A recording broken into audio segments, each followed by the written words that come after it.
I suppose focusing on buybacks and dividends might seem fairly trivial given the scale of the human disaster that the globe is facing right now. But in terms of thinking about what kind of rules of finance we have in place as we get through this crisis, do you see this crisis changing the way we do business, changing the rules of finance in a substantial way? Well, good morning. Thank you.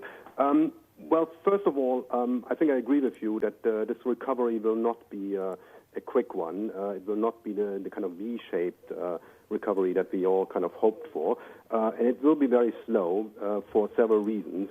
Number one, there is still a very high degree of uncertainty of how long this will take, whether this will be the only wave or like with the Spanish influenza, there will be several waves.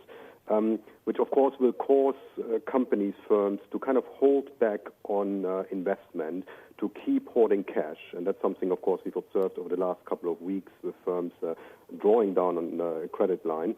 But ultimately, I think what we can say is that there will be definitely changes in the economic structure, with some sectors gaining and having gained already.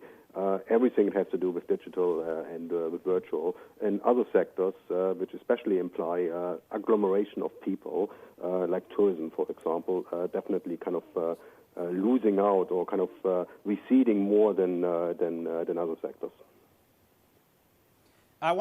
Well, first, Thorsten, I want to say that I also studied economics at Tübingen, so we have that in common. And while I was there, we learned a lot about the damage done after World War I, the Weimar Republic, the hyperinflation, and how that caused the even more disastrous Second World War. Are you concerned about seriously damaging effects from this economic sudden stop? It's the likes of which I doubt the world has ever seen, including in the first two world wars.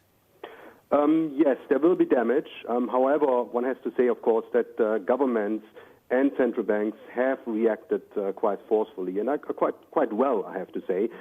Maybe not so much in the public health area, but at least in the fiscal policy and in the monetary policy. I mean, there is really a widespread safety net, at least in many European countries, available. And I think that will actually help ultimately also reduce the socioeconomic but also the political fallout.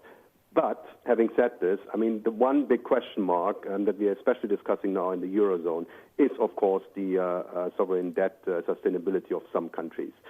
Some countries that are heavily over-indebted, that might have already gone through a crisis or some kind of restructuring, and that now might again reach this limit. And I think that's an area where European solidarity is definitely asked for. And I mean, we had the discussion on the Corona bonds, for example. You might not like this very specific idea in technical terms, but I think some kind of solidarity across, especially the Eurozone, with the common currency, where this limits the fiscal policy space, is definitely needed in order to avoid heavier socioeconomic and political fallout. Thorsten, but given how long it would take for individual governments to approve something like a Corona bond, is there merit to exploring existing infrastructure, existing mechanisms to pool risk in the Eurozone, which is why people talk about the ESM, isn't it, and why you use that to extend credit lines to countries that get into trouble, rather than embarking on something new that would require approval and get locked down in some complex pan-Eurozone politics? I mean, I agree that there will be always technical and legal issues to be solved. Now, I think the Commission and the other European institutions have shown an incredibly flexibility when it comes to coming up with new structures on a very short notice if needed. Now, having said this, of course, I do agree that it's easier to use existing tools.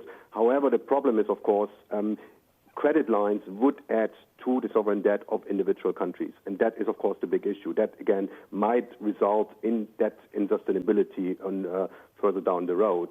And the problem is that even though you could say, well, it's not an issue right now, we're having heavier things on mind right now, heavier things to do, the markets kind of anticipate that. And I think that's why even if you still have to come up with the exact institutional legal structures, I think sending the signal that the Eurozone, the European Union, stands ready to support its members and not just the ECB, but on the fiscal side, the ministers of finance, the heads of government. I think that is the critical signal that we need right now.